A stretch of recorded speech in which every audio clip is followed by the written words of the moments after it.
to Manufacturing Northern Ireland's Meet the Makers podcast, where we speak to leaders shaping Northern Ireland's manufacturing and engineering sector. This is a series run throughout Northern Ireland's Manufacturing Month in May each year and is produced in partnership with eData, a project supported by PEACEPLUS, a programme managed by the special EU programmes body, otherwise known as SEUPB.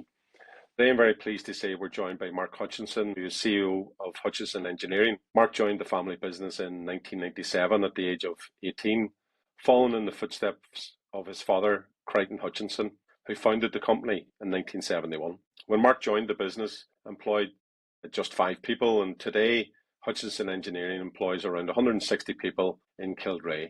Under Mark's leadership, the company has grown into an innovative, full-service engineering design business, offering in-house design, prototyping, and full-scale production. The company has marked its 50th anniversary in 2021, and Mark became a chartered director in 2022.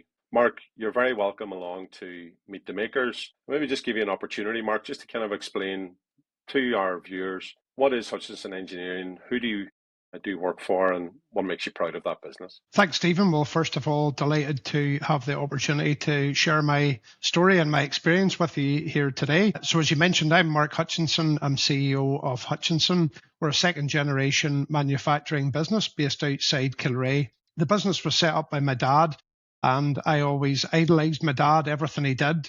And from a very young age, I always knew that I wanted to follow in his footsteps and come into the family business. I came in 1997. A number of key things at that point in time. My father had recently been diagnosed with Parkinson's, which was a huge life-changing event for him and us as a family. That meant for me as a young 18-year-old coming into the family business, my dad passed me across the keys and said, look, I want you to take the business forward from here. So there was plenty of opportunity within that. It was exciting on one hand and very, very daunting on the other. At that time, we provided equipment and services to the local agricultural community. And also around that time, that community encountered a lot of issues around foot and mouth, mad cow disease, and all those things, which really meant that they didn't have the same disposable income to spend with people like us. So I realised at that time, in order to scale and grow the business, that we had to diversify. And we diversified initially into plasma cutting, which helped us get into the industrial subcontract market, which then led on to laser cutting at a later date, which allowed us to start and do business with the likes of Wrightbus and other large OEM manufacturers, predominantly in Northern Ireland at that time, really allowed us to diversify the business in a different way and then start on our journey of growth and development. And Mark, you talked about the importance of your father inspiring you to be part of this business. Do you think you'd have found yourself into manufacturing regardless of that? Or was that real father figure in real terms the reason why you started into the sector itself? Yeah, really for me it was all based around my dad and always looking up to him. He was an extremely hard-working man. You know, he worked like 5.5 days a week, and then the other day and a half he was so tired then he just rested and whatnot. But I always looked up to him. You know, I was really intrigued by manufacturing, by making things, by repairing and fixing things, and that really inspired me from a very young age. From really about the age of 4, I was in and around the business. So I was there on Saturdays and at weekends and things.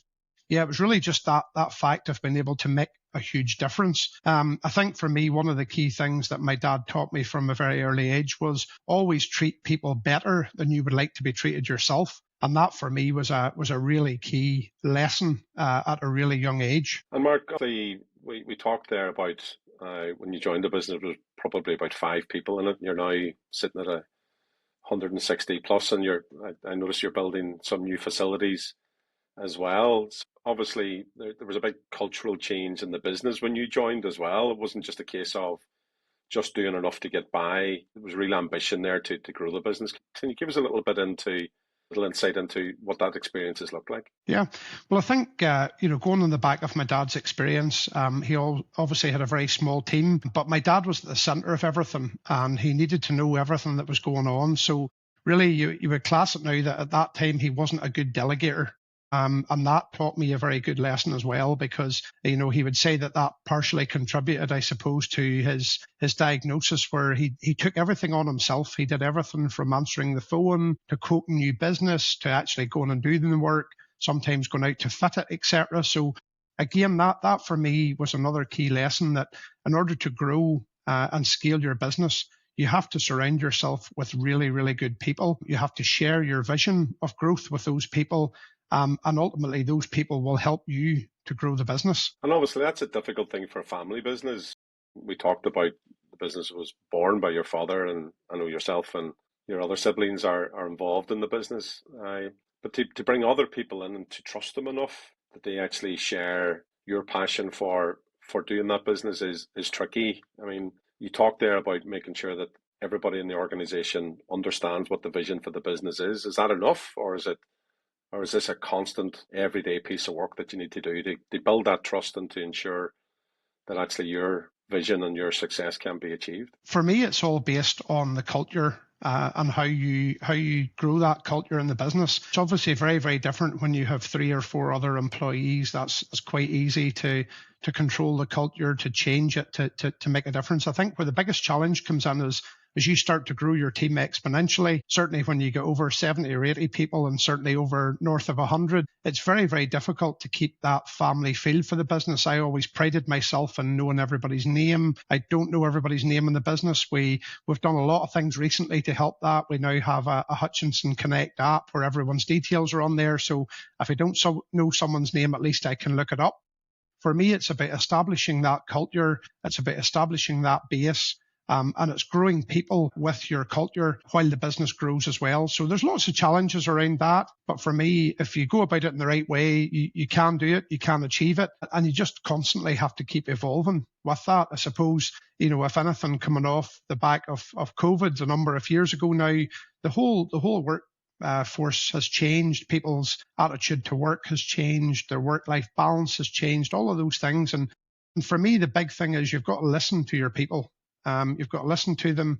You've got to take that feedback on board, and then you've got to change accordingly. So you very helpfully introduced the fact that there are challenges, and don't just say this as the chief executive of manufacturing in Northern Ireland, but manufacturing is probably the most difficult business to be in when you consider the impact that global events have. Things are well outside your control, the complications of supply chains, managing people, growing that people base to try to ensure that the culture is maintained. But from you, those challenges and those obstacles seem to build a real resilience here. It hasn't deflected you from remaining ambitious and really going for it. But when you face those obstacles, how have you managed to maintain that positive, growth-focused outcome? I think for me, look, we're based in Northern Ireland. We're blessed with many things here, but what we're not blessed with is mass of people. So we don't have endless amounts of people to help us get things done. But for me, what we do have, and it's inherent here, is that can-do attitude and just get things done. We hit a roadblock, we meet a problem, we collectively can find a solution to that problem. So we are, and to me in Northern Ireland, we are solution providers. We always look at doing things. How can we do it better? How can we do it more effectively, etc. So we're problem solvers in essence. But yes, certainly the distinct lack of people has been a huge challenge, and manufacturing very, very much so in this part of the world. For me, there's a number of different things that we have tried to support that. I suppose there's been a gap, you would say, for the last 20 years, Stephen. Really not a lot of people have been either encouraged or inspired to come into manufacturing or many other, I suppose, middle roles. Now, I do see green shoots. I do see that changing.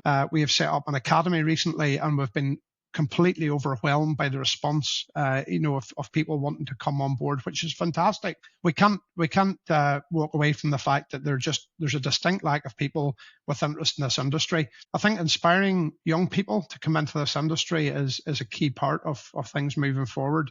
But there's also a big piece of trying to retain, motivate and incentivize those people, either who you currently have in your business and who are doing that job every day, or people who maybe want to move from a different industry. So that for me is a massive piece of work that everyone has to work really, really hard on. Bringing robotics and automation in for sure are a key part. That is a big challenge in an industry like ours, where we're based on low volume, high mix. So we don't have the advantage of having high volume. But there certainly are elements there where robotics, AI and automation can help play its part.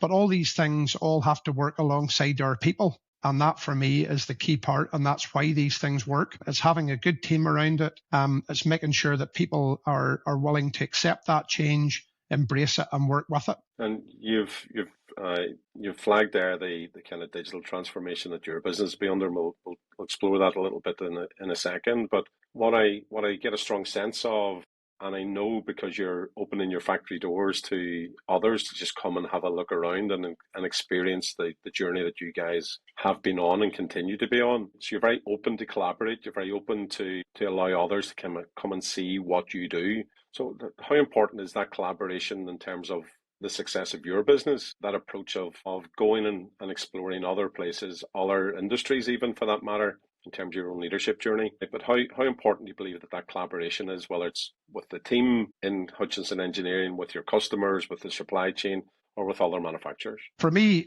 I think it's vital. I mean, a number of years ago, we went on a journey. In our business, I would say that we've got a high level of curiosity. We always want to know what's going on, how other people are doing things. A number of years ago, I took a few key employees and we visited 5 companies in England who were along the same lines as ourselves, but not competing in any way. And what I learned from those visits were that people are really, really willing to share their experience with you. And that absolutely blew me away because, you know, in Northern Ireland, especially for a long time, with a mentality a bit like being at school, you know, don't copy my homework. Don't let a competitor into our facility. You know, don't share that information with someone else. For me, the possibilities whenever you start to share information, we're all going through a similar set of problems, similar set of issues. You know, why should we all have to go and find our own separate solution to that problem? You know, together, if we can solve that collectively, if we can all work together in terms of, you know, increasing the NI economy, we'll call it, in terms of that, well, why would we not work together? And that for us was really the basis of the inspiration of opening our doors in the form of Lean Tours. There's an absolutely fantastic Lean community right throughout Ireland. I think there's about 25 or 30 companies now who open their doors, share their experiences with other people, and that is very, very powerful. You know, we're seeing the benefits of that. We're seeing more people being employed in the industry, and we're seeing people being able to grow and scale their businesses quicker because of that collaboration. So I think it's key moving forward that we all collaborate. There was a really interesting experience at the beginning of COVID where just because of the extreme nature of what was being inflicted upon us as a business community and as a community at large, that people broke down those suspicions instantly and said, who has this type of material, who has this type of functionality or experience, who has something that I need that in order for me to be successful or continue to go. And equally, what have I got that I could share with others? And that kind of COVID experience did break down all those suspicions, and collaboration was a necessity, so people did it. We have run the risk of actually slipping into old bad behaviours, but you're clearly telling us all now that actually that continuation of that willingness to be open and collaborate is one of the reasons why your business is continuing to grow. Yep. For me, even now, it's probably more prevalent. I mean, we all come under pressures from, you know, low cost countries. You know, and we have to be honest with ourselves. Northern Ireland is not a low cost country, but for me, it's about the solutions we can provide. As you rightly say, I mean, during COVID, you know, the amount of people who pivoted, I think that was the big one at that time, and you know, who were able to make face masks, who were able to make hand sanitizers, you know, who were able to make, you know, sanitizing liquid and all that type of thing. And for me, that just showed the resilience and some of the how we can very, very quickly spin up and do things differently.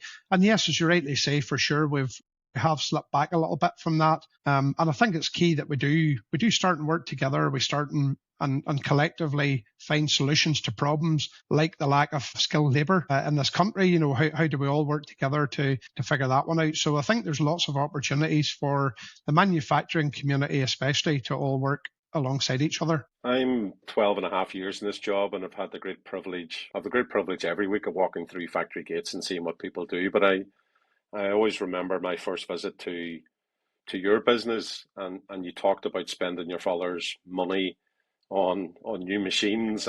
But when I was recently through the business, it's physically transformed. That space is physically unrecognizable from the first visit that I had with your business. And what struck me particularly in the last visit just a couple of weeks back was just the investment in that kind of digital transformation that the business is undergoing. When they talk about that data is the new oil, it's what keeps us all going. And manufacturers are brilliant at collecting data, but very unwise in terms of its use of it. But we know that you're doing some really interesting stuff in and around that data transformation, that digital transformation. Can you give us a little insight into just some of the things that you've been doing there? Yeah, I think for us, we've certainly been on a journey. I think for us, data, we've been gathering data probably for a lot longer than we've been using it. And I suppose it's wonderful if you can capture that data and then translate it into something that's meaningful. I think that's a key aspect. I suppose one of the first, we made a huge investment in the business back in 2021. It was a 4 million investment in a large laser cutting cell with sheet material storage. And one of the key things for me, we were specifying the machine. It was just after COVID, so we weren't able to travel. Normally we would have gone to Germany and different places in Europe to see these pieces of equipment, but with many calls week after week with the German supplier of that equipment and going down through the specification list, and we asked them to justify why we would need something, or indeed why we wouldn't need it.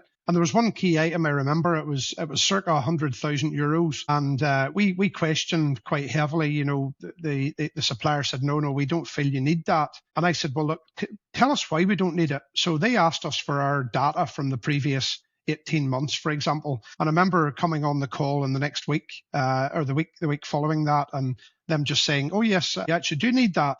And I was like, right, okay, so what changed? And they said, well, all the data that you've given us really pointed us towards the fact that would actually help you. And it transpired that 100,000 was going to save us hundreds of hours processing per year. So it was an absolute no-brainer. But what I'm trying to emphasize is, if we hadn't had that data, we probably would not have made that investment, and therefore we would not have saved the time. So that was a key lesson for us. Moving on then, in terms of our digital journey, we find ourselves now, we have Bluetooth tracking through our factory, which we did through the SDMH initiative, which was great. That allows us now to track components in our factory to within 1 metre of accuracy. So we have them on a trolley now. The trolley has a Bluetooth tracker on the top, and we're able to now to find those parts. That per year has again saved us hundreds of hours of looking for parts, etc. I suppose fast forward, and AI is certainly the big buzzword at the moment. I think the bit that a lot of people are struggling with is to join the dots and find out, well, how can AI significantly improve my life in terms of business? Well, how can it free up time? How can it do things better? We have one example recently where we're churning hundreds of drawings a day, potentially, in terms of quotes. We found a piece of software that could read the data from those drawings and very quickly give us the information we need. So that meaningfully has again saved us hours and hours per week. So it's just trying to find, what problem are you having, what's taking all the time, and how can you reduce that time? And I think that is the big question that we all need to ask ourselves. And how do we improve our lives by freeing up that time so that we can be working on something more meaningful? And I know this is something really important to you as a leader, and is instilled as a set of values as a family as well. But I mean, Kilrea is a very rural area. The government aren't going to turn up and deliver hundreds and thousands of jobs. There's no hospital, there's no motorway, there's no big data centers, or it's unlikely that we're going to get big FDI investment there. So it's really down to yourself, and you feel that responsibility as being part of a small community. So how important is it, whether it's a manufacturing business or others, how important is that community element to what drives you on as a leader and others as leaders? Look, for us, it's at the centre of everything we do. As you said, we directly employ over 160 people. But if we look in the local community, we're supporting probably well over 300 jobs outside of that. And that's between the local shops, etc., the local suppliers that we have and whatnot. For us on a rural town of, about 3,500 people at the moment, that has a huge impact. For us, it's important. I think one thing that we found was really key was actually having that interaction with the local community. We recently brought on international employees from the Philippines. And those employees, many of them are living in the Kilrea area. And we found that it was key to go out to different groups and societies and speak to those people and say, look, there are people from pretty much the other side of the world. They're going to join our community. Here's why we're doing it. Here's a bit about them. And that for us was absolutely key in those people integrating well within this community. Because aside from that, people just don't understand. They don't know why these people are coming. The first thing is, are they coming to take our jobs? And you have to assure them that they're actually coming to support jobs here, so that more jobs will not leave here. So, being part of that community, and it's the other practical things as well. It's about supporting our local clubs. We're very close to the local Gaelic club, the local football club, the local golf clubs here. So, it's about that presence within the community. There's a Fairy Thorn Festival which takes place here every 2 years. We're a very proud headline sponsor of that, and that's about bringing the whole community together. Still, the majority of people that work to us are within a 25-mile radius of our factory. And for us, it's key that your name is out there. You're seen as being supportive in the local community. And anything the community needs from you as well, it's important that you can give that bit back as well. And we're always encouraging our employees to do as much as they can outside of work in terms of that giving back piece. And I know that we briefly mentioned the fact that Hutchinson's now are running those lean tours. And I know that there's a community element, obviously, within the manufacturing community that are going to benefit from that. But obviously, there's a financial element as well. And unusually, you're doing something there that isn't as common, which is the fees that people are paying actually going to support community projects and charitable projects as well. Give us a bit of an insight into those tours and why you're doing it on that basis. I suppose for us, in terms of the lean tours, yes, we are charging people. Why are we doing that? Well, we feel that if we're charging people for it, they come along, but we want them to feel that they're getting real value from that as well. So that's a big part of it. But what we've decided that the proceeds from all of those tours are going to be split amongst a number of community projects. So we'll do that each year. And for us, that's really, really important that we are then giving back to our local community. What does that do? That helps our staff who are part of those lean tours. It helps them feel part of something that they're helping to give back. And it also makes the impact of that overall a lot more meaningful. And Mark, you mentioned that at the beginning of our chat that your father made it really clear, and the thing that really stuck with you was to treat other people better than you'd expect to be treated yourself. I mean, if you were offering some advice to an emerging leader, a young leader, even somebody my age, what would that kind of really sound wisdom be for you? What's the equivalent of what your father told to you that you would tell those leaders? I think for me, creating that good culture within your business, for me, is one of the most scalable competitive advantages that any company can have. So having the culture right is the foundation of your business. Nowadays people, they want purpose in their work. They want clarity. They want to belong to something. And us as leaders and all the leaders within our organization, it's part of what they need to do is to create that environment for people. And for me, that has become even more prevalent in the last 4 or 5 years. People want to know how they're going to progress within your business. They want to know, what's this all about? For us, it's not just about someone coming and standing on the shop floor and manufacturing parts for a large company like Wrightbus or another. What impact is that having?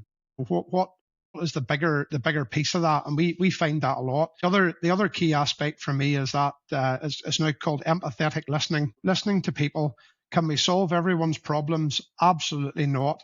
But if people feel that they're being listened to, they feel that they're part of something, they feel that they're being cared for. So it's treating everybody as part of I suppose, like a wider family for me is really key aspect of our business. And once those people feel cared for, they feel listened to, they will go over and above and beyond. They will do things that you're not even expecting them to do. And it's great to see that coming through in the business. We live in kind of really uncertain times, and the one thing that is sure to happen is that the path ahead will not be smooth. It'll not run the way that we expect it to. Being able to be resilient and adaptive and problem solving in that environment is really important. And I think you're every day demonstrating that is possible. But in the middle of all those challenges come opportunities as well. So for Hutchinson Engineering and indeed for yourself and your own leadership capabilities, what does the future look like for you? What's the next big thing that you're moving towards, and where should other manufacturing businesses be prepared to prepare themselves for what those opportunities look like? As you rightly say, look, uncertainty has probably never been higher. Global issues. But for me, what can we do as a manufacturing business based in Northern Ireland? For me, the big challenge is certainly around the people. It's around how do we do more with the same or less people? How do we be more productive? How do we become more competitive? So for me, there's lots. I mean, certainly AI, automation, and digital tools will certainly help us along the way with that. But for me, it's about a number of key things. It's about having the best people. It's about coupling them with the best equipment, and then it's about giving people and being the best place to work. So there's a number of key things in there. I think the opportunities have never been better in terms of our reach. We have a huge export community here within Northern Ireland. We're exporting parts all over the globe. We have a fantastic opportunity. Goes back to my point earlier that we are problem solvers. Do we have all the people to do all of the work? Absolutely not. But certainly we can solve problems, and that has been shown time and time again in serving many different industries across the globe. Mark, you're an inspiration to other manufacturers. It's the reason why you entered the Manufacturing Hall of Fame back in 24, and I think people watching today will understand why, because you're doing more than just leading your own business. You're trying to lead a wider manufacturing community as well, and thank you for that leadership. Thanks for sharing the story of Hutchinson Engineering from 1971, which just happens to be the year I was born as well. So I'm as old as your own business. Sadly, and I look a lot worse, whilst your business has looked a lot better in those 54 years. But your focus on people, on culture, on investment, on problem solving, I think is really important messages for others to really understand. We wish you and everybody at Hutchinson continued success. I'm sure we'll see and hear a lot more about the business in the coming years ahead. Thanks for joining our Meet the Makers podcast. This is a series of podcasts with manufacturing leaders that we'll be sharing throughout May 2026 and beyond. Thank you for being that champion on behalf of manufacturing. I think you're living every day the advice that your father gave you about treating people better than you expect to be treated yourself. And I think that is really core to the success of you and your business. And we're all very grateful for that. Mark, thanks for joining us. Thanks for your leadership, and we'll see you again.